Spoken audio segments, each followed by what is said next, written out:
Hello guys, this is again Gunjan here on your own channel. Welcome you all on this channel. सो बच्चे, आज हम topic फिर से discuss करने जा रहे हैं नाउन के ऊपर. ठीक है, नाउन को हम ब्रीफली डिस्कस करेंगे. बेसिकली जो मैंने ये देखा है, ऑब्जर्व किया है as I am a teacher also, तो मुझे जो समझ में आ रहा है कि कई बच्चों को तो नाउन भी क्लियर नहीं होते.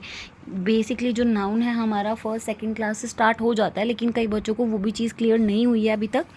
ठीक है, तो मेरा जस्ट मेन पर्पस जो है इस वीडियो को बनाने का वो यही है कि एक बार आपको क्लियर हो जाए कि नाउन क्या होता है. ठीक है, और नाउन कितने काइंड्स का होता है, टाइप्स का होता है. ठीक है, तो हमने जो लास्ट लेक्चर में किया था वो ये किया था कि हमारे पास पार्ट ऑफ स्पीच होता है. पार्ट ऑफ स्पीच में हमारे पास 8 क्लासेस होती हैं: noun, pronoun, adjective, verb, preposition, conjunction, interjections. ठीक है, तो ये हमारे 8 होते हैं जिसमें नाउन एक पार्ट है. ठीक है, नाउन को हम ब्रीफली डिस्कस करने जा रहे हैं. Okay, so let's get started.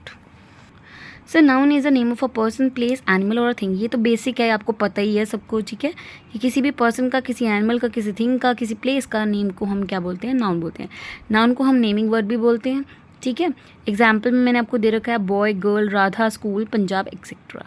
So main topic पे अब आते हैं हम, काइंड्स ऑफ नाउन. इसकी ना बेटे हम सारी एक्सरसाइज भी डिस्कस करेंगे अभी ब्रीफ में.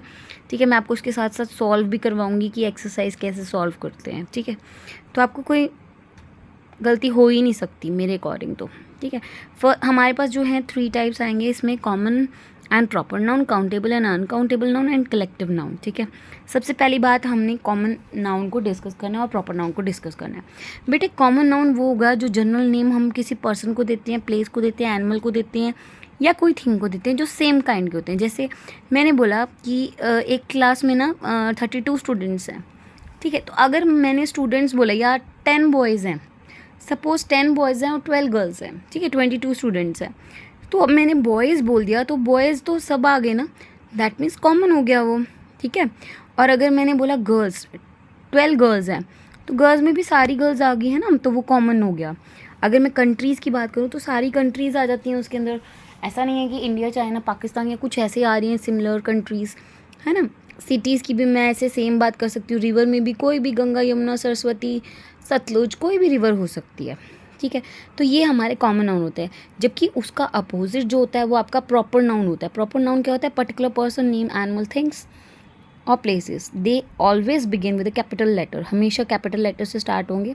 ये इसका रिवर्स है कॉमन का. ठीक है, कॉमन में मैंने जैसे भी आपको एग्जाम्पल दिया था कि गर्ल्स वाला, है ना, कि 12 गर्ल्स हैं आपकी क्लास में. अगर मैंने सपोज एक गर्ल को उठाया, ठीक है, suppose I call Sangeeta from 4th class. ठीक है, तो संगीता जो है पर्टिकुलर नेम हो गया, दैट मीन्स प्रॉपर नेम हो गया, प्रॉपर नाउन हो गया, और उसका नेम जो है वो भी कैपिटल लेटर से स्टार्ट होगा. ठीक है, तो ऐसे ही देख लो इसके एग्जाम्पल: सचिन, इंडिया, पटना, गंगा. अब इसमें सचिन जो है बॉय है, पर्टिकुलर बॉय हो गया. इंडिया कंट्री है तो कंट्री पर्टिकुलर हो गई. पटना सिटी, स्टेट हो गई. गंगा रिवर हो गई. तो ऐसे ही आपको आएंगे. ठीक है, कि कॉमन और प्रॉपर में अब आपको शायद क्लियर हो चुकी होगी ये चीज़. अभी अगर नहीं अभी भी क्लियर हुआ तो एक एक्सरसाइज कर लेते हैं इसी के रिगार्डिंग. ठीक है, ये नीचे मैंने एक एक्सरसाइज बनाई हुई है, ये देख लो. Circle the common noun and underline the proper noun. देखो बेटा, इसको बिल्कुल ध्यान से करेंगे. सर्कल आपको करना है कॉमन नाउन को. कॉमन यानी कि जो कॉमनली हमें पता है. जैसे अब ये देखो, फर्स्ट सेंटेंस है miss Sharma is a good teacher. अब टीचर जो हो गया हमारा कॉमन हो गया, है ना. टीचर में कोई भी टीचर हो सकती है. टीचर कोई मेल फीमेल जेंडर थोड़ी हम देख रहे हैं इसमें, है ना. अब अंडरलाइन द प्रॉपर नाउन. अब अगर मैंने मिसेस शर्मा दे दिया, प्रॉपरली उसका नेम दे दिया, तो ये हमने अंडरलाइन कर दिया. ठीक है, English is my favourite subject. अब आप बताओ. देखो, English is my favourite subject. मैं बताती हूँ एक बार. सब्जेक्ट, अगर हम सब्जेक्ट की बात करें तो ये कॉमन है. सब्जेक्ट में कोई भी सब्जेक्ट हो सकता है: English, Hindi, maths, SS, science, computer, GK, है ना. तो ये सब हमारा सब्जेक्ट हो गया कॉमन नाउन. और अंडरलाइन करना है पर्टिकुलर. पर्टिकुलर कौन सा है? मैंने इंग्लिश बोल दिया यहाँ पे, तो इंग्लिश प्रॉपर नाउन हो गया, पर्टिकुलर नाउन हो गया. Next is Taj Mahal is a beautiful building. ठीक है, and mango is the king of fruit. Sorry. तो आपको मैं ये होमवर्क दे रही हूँ कि आपको खुद से डिस्कस करना है, अपने आप फाइंड आउट करना है. आप मुझे कमेंट सेक्शन में ये 2 खुद से करके दिखाएंगे और मैं आपको नेक्स्ट लेक्चर में, नेक्स्ट क्लास में इसके आंसर प्रॉपरली आपको दूंगी. ठीक है, या फिर इस वीडियो के एंड में ही देती हूँ. आप तब तक अपना खुद से फाइंड आउट करो और इस कमेंट सेक्शन में लिखो इसके बारे में. Now come to a new topic, that is neuter and common. Neuter क्या होता है? न्यूटर नेम से ही पता चल रहा है, ना तो ही वो मस्कुलिन है ना ही वो फेमिनिन है, मतलब कोई भेदभाव कर ही नहीं रहा, वो न्यूट्रल है वो सबके लिए। हम बोलते हैं ना ऐसे न्यूट्रल है वो, ना वो ऐसे है ना वो वैसे है। अब नाउन में भी ऐसा होता है कि ना तो वो मस्कुलिन है ना ही वो फेमिनिन है। जैसे मैंने बोला I like to eat pizza, अब पिज़्ज़ा जो है आपका ना तो वो फेमिनिन है ना ही वो मस्कुलिन है, ठीक है बेटा। और कॉमन जो था which is both masculine and feminine, जो मस्कुलिन भी हो और जो फेमिनिन भी हो, जैसे चाइल्ड, डॉक्टर, टीचर, प्लेयर। अब यहाँ पे मैंने प्रॉपरली मेंशन नहीं किया ना कौन सा बच्चा, कौन सा डॉक्टर, क्या नेम था उसका, प्रॉपर नहीं बताया। टीचर भी कोई भी टीचर हो सकता है, प्लेयर भी कोई भी प्लेयर, सचिन तेंदुलकर हो सकता है, सानिया मिर्ज़ा हो सकती है, कोई भी हो सकता है। तो ये हो गया, ठीक है। अब बेसिक कुछ हमारे पास अपोजिट दिए हुए। अगर आपको न्यूटर और कॉमन में डिफरेंस बताना हो तो न्यूटर में हमारा वही होता है जो ना ही मस्कुलिन हो ना ही फेमिनिन हो, ठीक है। और कॉमन में जो मस्कुलिन भी हो जो फेमिनिन भी हो, दोनों चीज़ें हो।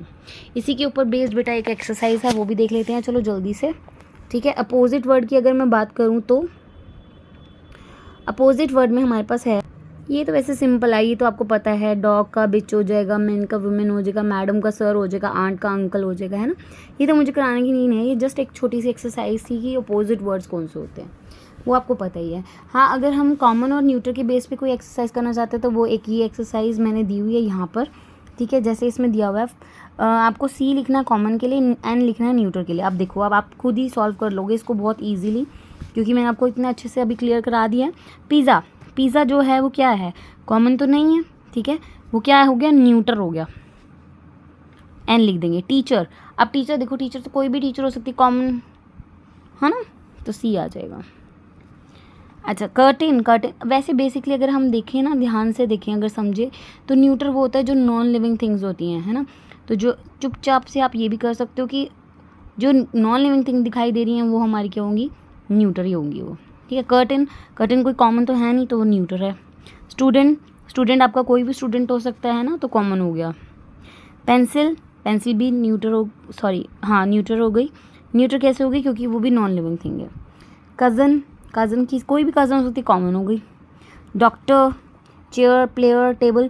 अब आप इसको खुद से फाइंड आउट करो और नीचे कमेंट बॉक्स में ये वाली एक्सरसाइज भी टाइप करो, ठीक है। और मैं आपको लास्ट की वीडियो के लास्ट में आपको इन सब के आंसर्स देती हूँ बाकियों के, ठीक है।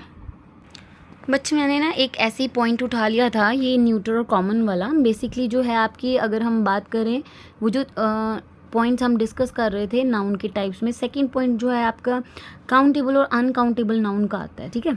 सो बेटा ये हमने पिछले लेक्चर में भी डिस्कस किया था कि काउंटेबल नाउन वो होते हैं जिनको हम काउंट कर सकते हैं, लाइक 4 एप्पल, 7 मैन, 5 गर्ल्स, ऐसे तो काउंट कर सकते हैं।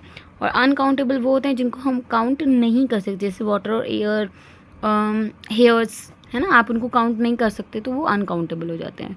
अब इसी के ऊपर बेस्ड एक छोटी सी एक्सरसाइज दी हुई है, और ये भी आप फाइंड आउट कर सकते हो, water, potato, sugar, hair, table, salt, pencil, ice cream, tomato, juice, ये सब।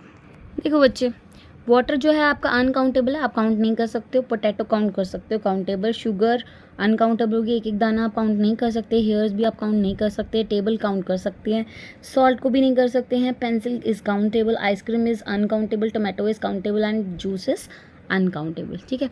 तो ये आपको क्लियर होगी एक्सरसाइज, ठीक है। उसके बाद इसका लास्ट टॉपिक कर लेते हैं जो हमारा है कलेक्टिव नाउन्स का। कलेक्टिव नाउन्स क्या होता है, refers to group of specific person, यानी कि कुछ स्पेसिफिक पर्सन्स के ग्रुप को बोलते हैं, और इनको हम सिंगुलर ही ट्रीट करते हैं। जैसे मैंने बोला बंच ऑफ कीज, चाबियों का गुच्छा, आर्मी ऑफ सोल्जर्स, तो ये सब हम इसको एक ट्रीट करते हैं, ज़्यादा ट्रीट नहीं करते, ठीक है ना। तो इसमें कुछ एक एक्सरसाइज भी आपको दी हुई हैं, जैसे dash of students, dash of players, dash of actors, dash of birds, dash of sellers. So बेटा बेसिकली बच्चे जो है गलती करते हैं वो इसी कलेक्टिव नाउन में करते हैं। उनको छोटा मोटा ये टॉपिक्स तो बाकी तो सब क्लियर हो ही जाता है, काउंटेबल, अनकाउंटेबल, है ना, कॉमन, न्यूट्रल, ये तो क्लियर हो जाता है। लेकिन जो गलती आती है वो आती है कलेक्टिव नाउन में, जो ज़्यादातर देखी जाती है, ठीक है। तो ये मैंने आपको कुछ 5 एग्जाम्पल दिए हैं, जैसे डैश ऑफ स्टूडेंट, स्टूडेंट्स की क्या हो सकती है, क्लास हो सकती है, तो यहाँ हम क्लास लिख देंगे, ठीक है। डैश ऑफ प्लेयर, प्लेयर्स की हम क्या बनाते हैं, टीम बनाते हैं, तो टीम लिखेंगे। डैश ऑफ एक्टर्स, एक्टर्स कहाँ पे होते हैं, कंपनी में होते हैं, ठीक है, कंपनी बन सकती है उनकी, company of actors. Dash of birds, birds का फ्लॉक होता है हमेशा, ठीक है, ये याद कर लेना। कुछ ऐसे सेंटेंसेस भी आपको मिलेंगे जो आपको खुद से याद करने पड़ेंगे, ठीक है। सेलर्स क्या होता है, सेलर्स की क्या होता है, क्रू होता है, ठीक है। सो ये बेसिक जो था ये हमारा कलेक्टिव नाउन से रिलेटेड था। आई होप सो ये आपको समझ में आ गया होगा। हाँ बेटे, हमने जो डिस्कस किया वो ये किया था नाउन के बारे में। नाउन क्या होता है, ठीक है, name of a person, place, animal और थिंग। और उसके बाद हमने काइंड्स किए थे कॉमन, प्रॉपर, काउंटेबल, अनकाउंटेबल और कलेक्टिव नाउन। अब कुछ आंसर्स जो थे पेंडिंग थे वो मैं अब वीडियो का एंड होने वाला है तो इसमें अब डिस्कस करने जा रही हूँ। कॉमन नाउन क्या होता है? कॉमन नाउन व noun which names given to a person, general names को बोलते हैं। प्रॉपर में पर्टिकुलर नेम दे दिए जाते हैं, ठीक है। इसके ऊपर बेस्ड हमने ये एक्सरसाइज की थी। तो इसमें थर्ड और फोर्थ को मैंने आपको नहीं एक्सप्लेन किया था, वो मैं बता रही हूँ। Taj Mahal is a beautiful building. Taj Mahal अब प्रॉपर नेम हो गया तो उसको आपको अंडरलाइन कर देना है। और ब्यूटीफुल बिल्डिंग, बिल्डिंग हो गई हमारी नाउन, कॉमन नाउन, ठीक है। बिल्डिंग कोई भी हो सकती है तो उसको हमने सर्कल कर देना। मैंगो जो हो गया पर्टिकुलर हो गया, प्रॉपर नाउन हो गया, इसको आपको सर्कल करना है। और फ्रूट्स जो हो गया आपका कॉमन हो गया तो कॉमन को आपको अंडरलाइन कर देना है। सॉरी, कॉमन को आपको सर्कल करना है और प्रॉपर को आपको अंडरलाइन कर देना है, ठीक है। देख लो बेटा इसको ध्यान से। देखो ताजमहल जो था हमारा प्रॉपर नेम है ना, तो हम उसको हमने अंडरलाइन किया है। और कॉमन नाउन में हमारे पास बिल्डिंग हो गई। मैंगो हमारा पर्टिकुलर हो गया, प्रॉपर हो गया, उसको हमने अंडरलाइन किया है। और फ्रूट्स हमारा कॉमन हो गया, उसको हमने सर्कल कर दिया। ऐसे बेटा हमने ये भी किया था न्यूट्रल और कॉमन वाला। न्यूट्रल वो होते हैं जो नॉन लिविंग होते हैं और जो ना ही मस्कुलिन होते हैं ना ही फेमिनिन होते हैं, जैसे पिज़्ज़ा का हमने किया था एग्जाम्पल। और कॉमन वो होते हैं जो हमारे हमारे फेमिनिन भी होंगे और मस्कुलिन भी होंगे, ठीक है ना। तो इसके बाद हमने कुछ अपोजिट वर्ड्स भी किए थे और उसके बाद हमने इसकी एक एक्सरसाइज की थी। पिज़्ज़ा नॉन लिविंग हो गया, है ना, न्यूट्रल हो गया। टीचर कॉमन हो गया। कर्टन नॉन लिविंग हो गया, neutral. Student common, pencil neutral, cousin common, doctor भी कॉमन रहेगा, ठीक है। और चेयर हमारी नॉन लिविंग भी है और वैसे भी ना ही वो मस्कुलिन है ना ही फेमिनिन है तो न्यूट्रल हो गया। प्लेयर हमारा कॉमन हो गया और टेबल भी ना ही मस्कुलिन आ गई ना ही फेमिनिन आ गई, ठीक है। आई होप सो गाइस आपको सबको क्लियर हो गया होगा ये टॉपिक। फिर भी कोई कन्फ्यूजन रह जाती है, कुछ भी है ऐसा, तो आप मुझे नीचे कमेंट कर देना, ठीक है। और अपने जो अपने नीचे आंसर टाइप किए हैं उसके साथ मैचअप कर लेना। Thank you for watching my video. Keep like, share and subscribe to my channel. अगर आप ऐसी ही वीडियोज़ और देखना चाहते हैं तो इस पर कमेंट कीजिए और मुझे ज़्यादा से ज़्यादा मोटिवेट कीजिए। Thank you.